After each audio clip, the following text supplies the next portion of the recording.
Exams are coming. Just 1 week remaining.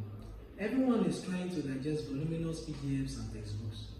They begin to engage in marathon midnight readings without rest. Some even go as far as using drugs and substances to keep themselves awake. Then at the end of the day when the results come out, they don't get the grade they actually expected.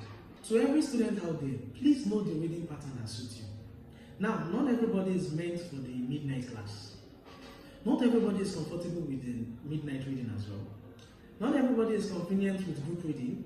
Not everybody can read in a noisy environment. And also, not everyone can read under pressure. So for me personally, I have discovered that my best time to read and assimilate is always early in the morning. Because by the time I wake up, anything I actually try to engage in intellectually, it's always very productive. Now as students, you need to actually know the time that works for you. The time at which you read, you engage in your reading activities and everything, preparations for the exam, it matters. If you discover that when you try to read on your bed, you fall asleep, then you shouldn't be reading on your bed. If you discover that when you go to night class and you try to read, you don't concentrate, clearly night class is not for you. If you discover that reading with group, you don't really concentrate, then finding a quiet place for you to read is actually the best option for you.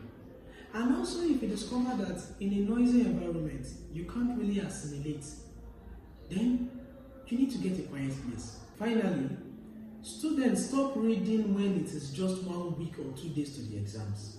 A lot of students are actually guilty of this.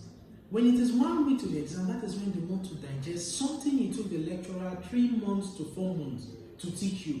You want to digest it in just 1 week or within the space of 2 days or 1 night. As a student, you should engage at least 2 hours of reading every week. That is the least that is required from you. 2 hours every week. However way you actually arrange it, it doesn't matter. If in a day, you can only go about 30 minutes of reading, fine. If out of 7 days in a week, 5 days, you are able to do 30 minutes of studying, and you keep that consistent every week, believe me, it will work wonders for you. Remember, 2 hours at least every week. If you can do more than that, it will be better. If even that 2 hours, you can maintain it daily, it works. If it's 2 days in a week, fine. And if you can do 3 days in a week, in 3 days, you are able to study for 2 hours. Fine. Now, you need to understand the function of consistency. By the time you keep doing this over and over and over again, by the time the exams come, you won't even need to stress yourself reading, because by that time you're not doing your final reading for the exams. Everything you've read so far will easily just be coming to your head. You'll be remembering everything with ease. So please, to every student listening to me, change your reading habits. Change your reading pattern. Try this new tip I've given you and see how far it will work for you.